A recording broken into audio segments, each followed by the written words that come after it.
Assalamualaikum everyone. So you're now listening to Iiumfm, your campus radio.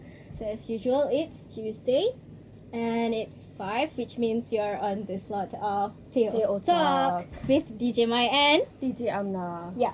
So today we have a really good guest, and she's very artistic. She's everything of it lah. And also known as a bucket hat girl. Oh yeah, bucket hat. Alright. But before that, did you notice that my voice is really is a bit husky, kan? Yes. Yeah. Why Sebab because I didn't drink lots of water. So make sure you guys drink lots of water because the weather is really really garang, kan? Yeah, okay. So we have disseminated the posters and videos, and you guys have seen her, but you guys haven't heard her voice, kan? So okay, Amna, how did you portray the punya voice? I really macam soft. Yeah, macam angelic, kan? Yes. Okay, so Danya, how do you describe yourself? Just introduce yourself. Oh my god. Okay. Okay, let's do this. Okay, so Assalamualaikum guys. Hi. My name is Dhanilliani but I usually go by the name Dhanilliani. Yes. So I would call myself a freelance illustrator and visual artist. And pretty much an all-rounder. I just go around doing most of the things that I want to do or what I want to like explore and experiment with. So yeah. And you are also a newly appointed art editor for Mulazine. Oh yes. So Mulazine is pretty much it's a new magazine that we're trying to push and trying to because like as everybody knows, print is dying. So everything is going online now, and it's good, because it makes everything more environmentally conscious as well. But so Mula is trying to bring back print in a way, and in a cool way where they represent like all these different facets of youth or culture, and everything that pretty much makes Malaysia special. But also, of course, we're looking at it at an international level as well. And thing about Mula is it's very new. We haven't actually established ourselves or actually got like exposure in a way. It's super new, so we haven't started doing much projects or anything. It's just it's very new. But the content is very like interesting. Yeah, we're trying to create new works. We're featuring all of these different artists, different youths and everything, but it takes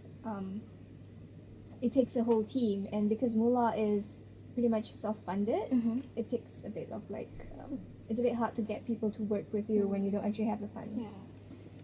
And like since it's new, I haven't actually been doing anything with Mula. So that's why like whenever people go like, oh, you're an art editor for Mula, I'm like, oh my god, maybe I should remove that from my bio because I haven't actually done anything yet. Okay.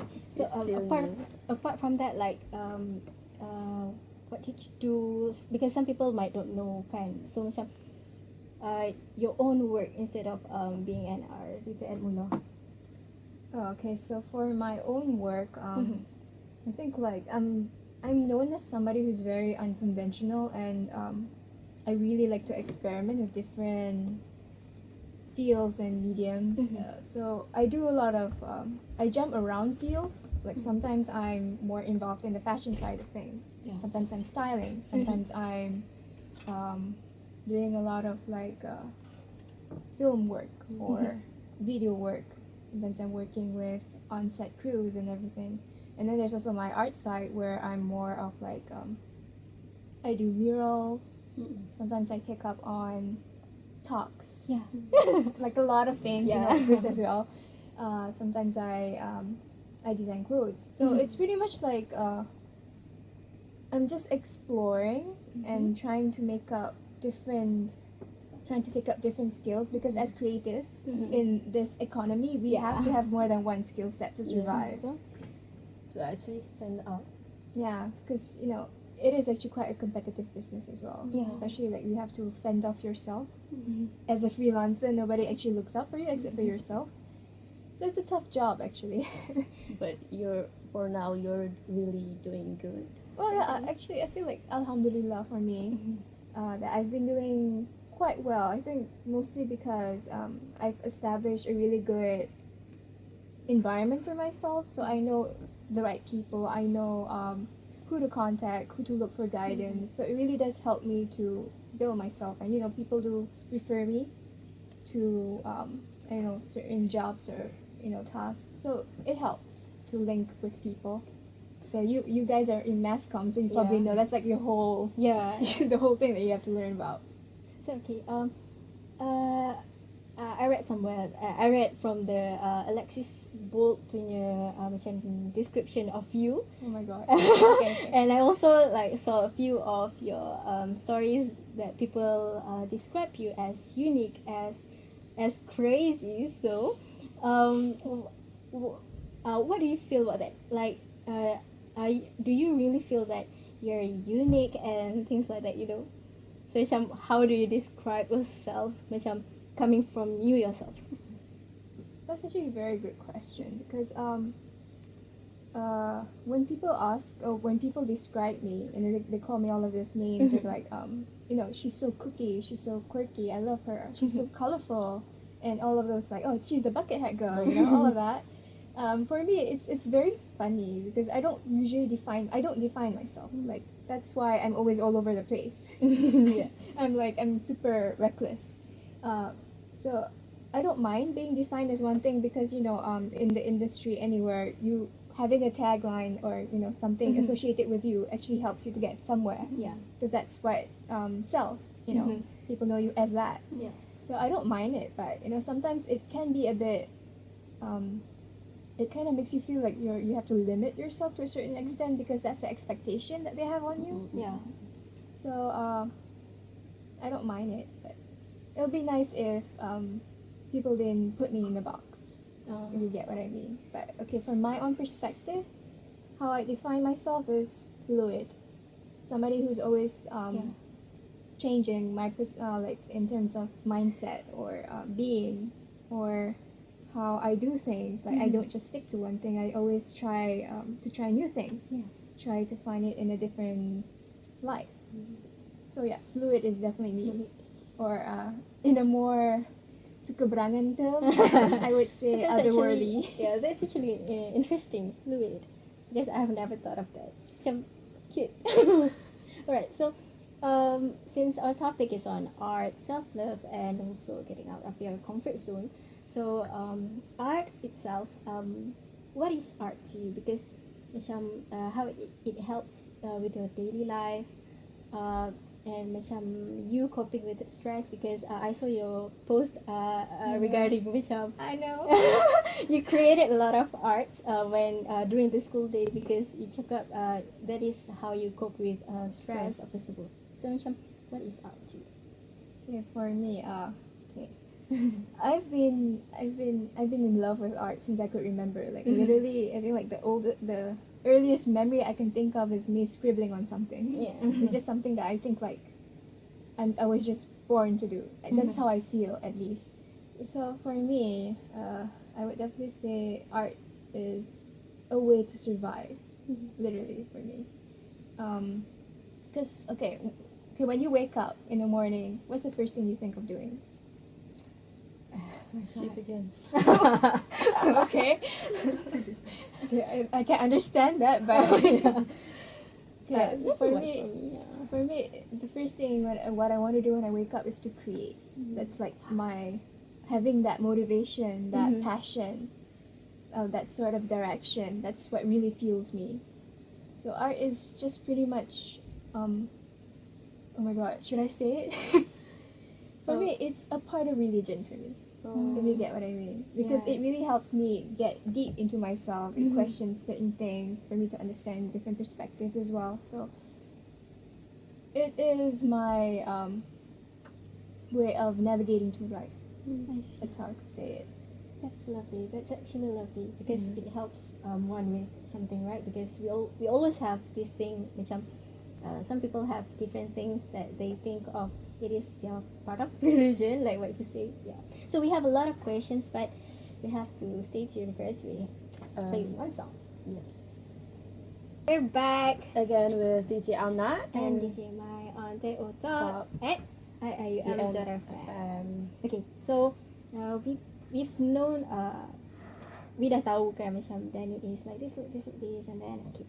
So kita pursue dengan how like I wanna ask you about what inspired you to dress up like how you are now, because clearly like you really stand out in the crowd. Yeah, macam with you're really outshining unique the crowd. photos and all.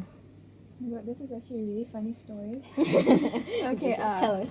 okay, brace yourselves. Anyway, so when I was growing up, I was obsessed with anime.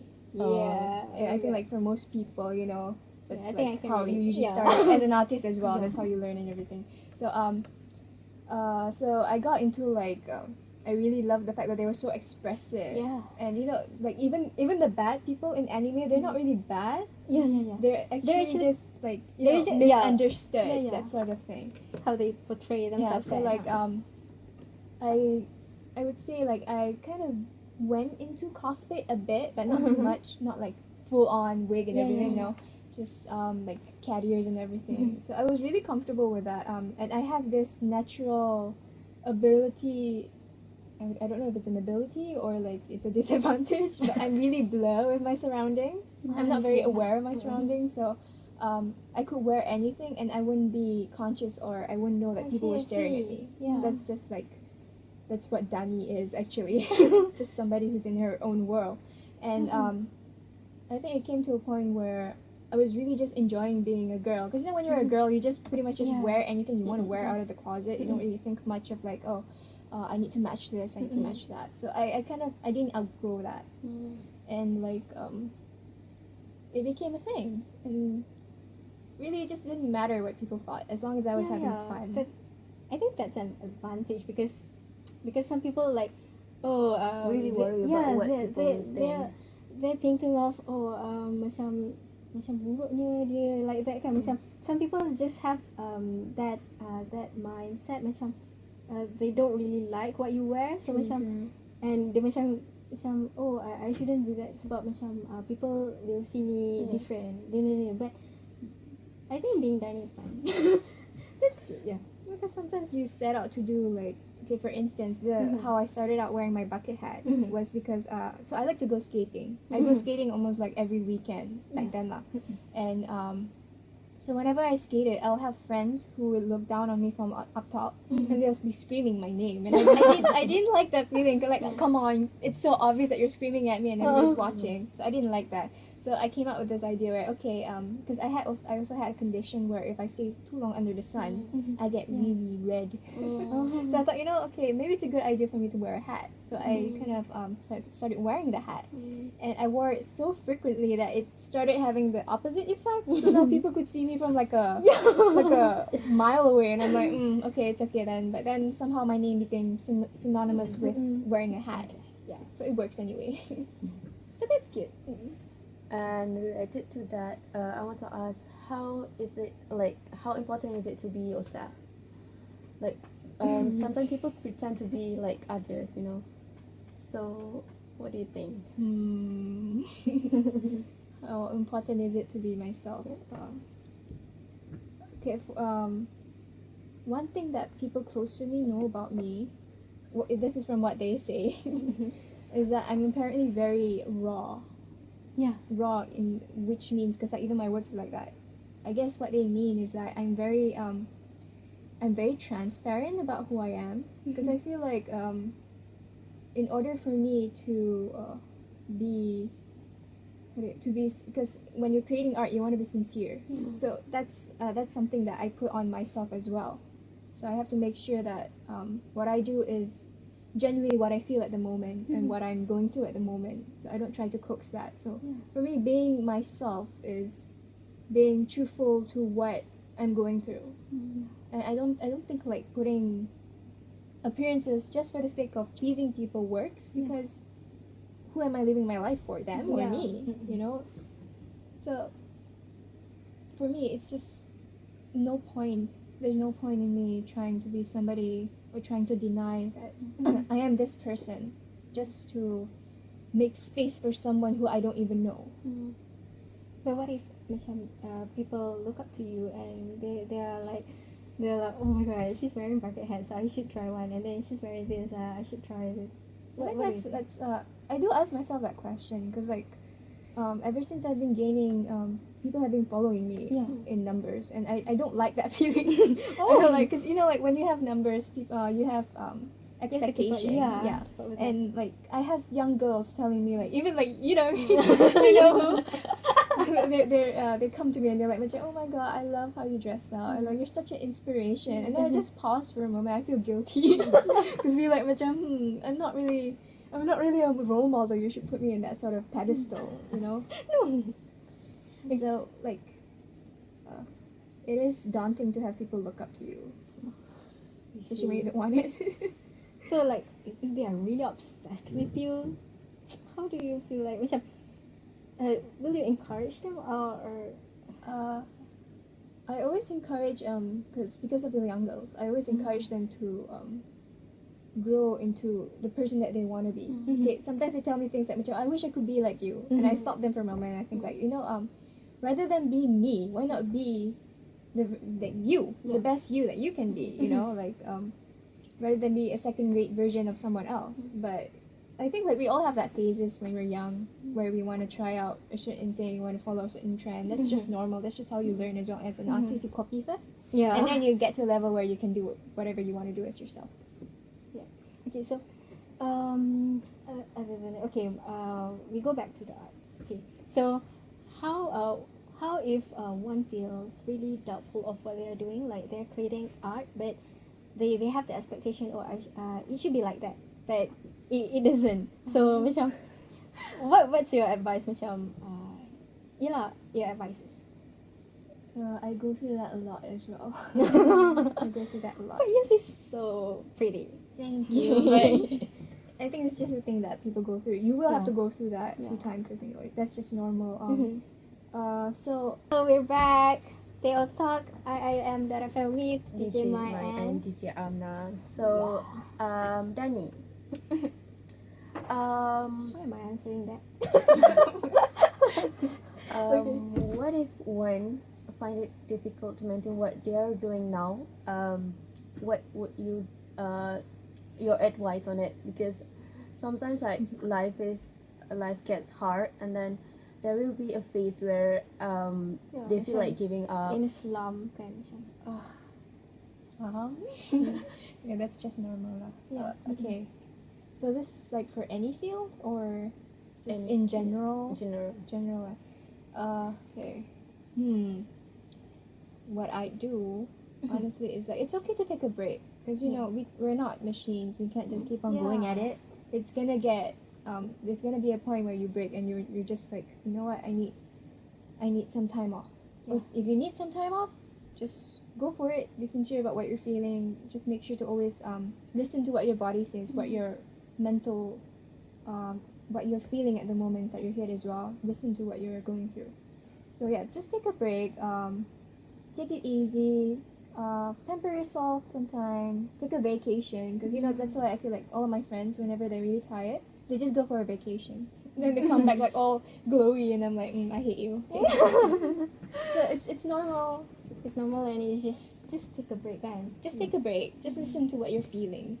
Yeah, I think maybe sometimes they feel like, oh, people are going so fast kan, macam dynamic, and they feel the burden, you know. Yes, I feel that way with Instagram as well, because like okay, in this like modern era where technology, we have technology and everything, everything is so fast paced because everything is so easy now. Yes. You just put it online, and the information is so fast.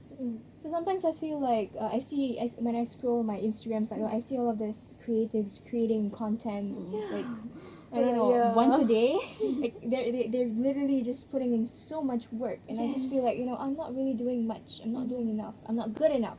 It ends up that way. So it is actually really important as well to know that you don't compare yourself with other people. Yeah. Take things at your own pace. And what I really emphasize with myself is that growth does not only go one way. Mm-hmm. Growth is not only the positive; it's also the negative. It works both ways. You need both to grow. Yeah. You'll never be, you'll never take a step back from anything. Mm-hmm. So I think that's the sort of state of mind you need to be in. You need to know that you will always grow, whatever you do, whatever you're going through. Yeah, so remember people to never compare yourself kan. So macam nanti macam oh she's really good and I'm not, and you start killing yourself actually kan. And that's what's going to bring you down Yeah, because actually. people have different circumstances. Yeah. You can't compare with what you have with what they have. You know. Yes, there are some people who are privileged, but like that does not mean they actually have more. That's just what you're seeing. You know, they have things that they're hiding as well. Because you only put the good parts online. Yeah, betul. People only portray the good part kan. Macam apa? Siapa nak tunjuk that they are not kan? Okay. So I was about to ask like how did you get out from your comfort zone and whatnot, but I was just thinking that macam what if being you now is your comfort zone? Faham tak? So macam Oh my what God. is comfort to you? That's the thing that when you said that, I'm like macam oh, but I'm such a hermit myself. Oh my god. I think like okay, this is quite a hard question. Alamak. I think because for me, being myself is actually my comfort zone. Yeah, Yes, yeah, that's true. That's what I mean. But for people, because it's so out there for them, they see it as just oh she's so experimental. Yeah. Oh my god, how is she so brave enough to do this? You know, so completely out of the norm and not out of her comfort zone. But I do things that which I'm uncomfortable with. Like for instance, sometimes I take up on a job where I know I will hate it, but I take it up anyway because I know I can learn new things. Yeah, Because sometimes you just have to do things that you're not comfortable with, that you actually know you won't like, or just for the sake of learning the process and like the lessons that you'll get from it. So yeah, I wouldn't say that I'm outside of my comfort zone, but I wouldn't say I'm also in my comfort zone. Yeah. There's a healthy balance for me. And that's important kan, sebab macam it keeps you stable and But also, like a very good friend of mine reminded me that sometimes there is no balance to begin with. Because you can't always maintain like a nice balance. Sometimes you'll just tip over, and that's fine. That's life. Yeah. Okay, so things get more and more interesting, but now we have to go for a break and stay tuned with DJ Maisara and DJ Amna. Hi, welcome back to Teo Talk, and you're still with us, DJ Amna. And DJ Mai. Okay, so we want to ask more about Dani and Maisara. But we're running out of time, so we have only like 2 questions more, so bear with us. Alright, so since you're in arts and fashion and stuff, so what's your opinion on the current what do you predict in the future about the local fashion and art industry? Okay, this is gonna oh god. Okay, firstly, I'll go on with fashion. I'm not entirely very familiar with fashion. I know it because of what my sister rants at me. So I know a lot of like inside troubles and everything. But for me in general, I feel like the fashion industry is like it's quite good. It's good. But like all of the anything related to the entertainment industry, the art industry or whatever is super slow. It's super slow because we don't have that high appreciative value towards art as a community. We're not that on that level yet. So we have so many talents that are I think like super talented. The problem is that they're all fleeing overseas as well because if you're doing something in a different way, people here don't really get it. So they have to go elsewhere to get their unconventional flair accepted. And when it's celebrated elsewhere, and wow, she made it overseas, and you get back here, finally people will actually start to appreciate what you're doing. But it's still hard because you can't sell things that are different here. So they will always have to cater their designs elsewhere. So that's one thing about the fashion industry. But I would say it's promising. It's just that the right opportunities are not being given to these people. And in terms of art, I feel like we have so many different talents, and they're so talented. We do not have scarcity when it comes to that. And again, we really lack the platforms for both sides. We don't have the platforms and people who actually trust these creatives for them to have that creative freedom to do things. It's always about, exposure, about like, can you do this for me? And, I will give you a free item or a free pencil set or something like that. So it needs to go far beyond that. People need to know that when you come for a creative, you're trusting them to do what they know best. And that means you have to cover costs for everything. Not only what they're making, but you have to think about the transportation, and like getting the artists comfortable with like what they want to do. You have to communicate with them. We don't have much of that. I think so. There's a lot that needs improvement, but it's promising. It's just it's taking a while.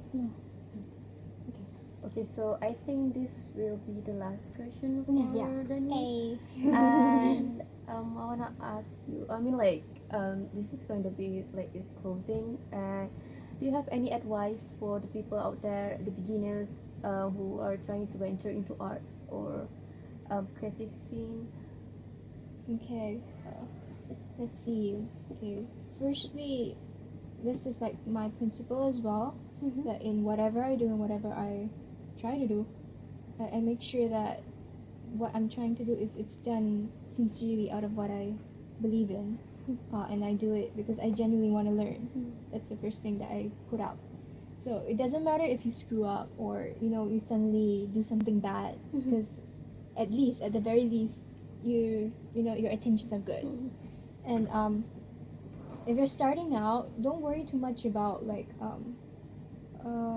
about your background. Just do what you love, and gradually you'll get there. It's another thing. And if you're starting to get like a really good group, don't stick to like the usual people that you work with. Make sure to always collaborate with other people so that you can learn different things and not only be creating and regurgitating the same content. So you want to make sure that you experiment a lot as well. What else? This is a lot. Make sure you get yourself protected if you're gonna be a freelancer. You wanna make sure you have some sort of documentation or a paper that can back you up in any case if anyone tries to take advantage of your work. Because working freelance, you're out there alone and people will take advantage of you. That's just how it works. Unfortunately, big corporations or small organizations, they will still find a way to, they don't understand it.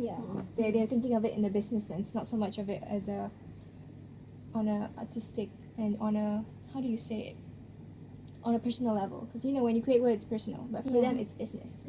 So you have to make sure you communicate to them what you want. Okay, so you guys heard it, people. So that's all from us. We have unfortunately we have to like cut you off because we're running out of time. So don't forget to follow Dani on Instagram, Twitter, and stuff.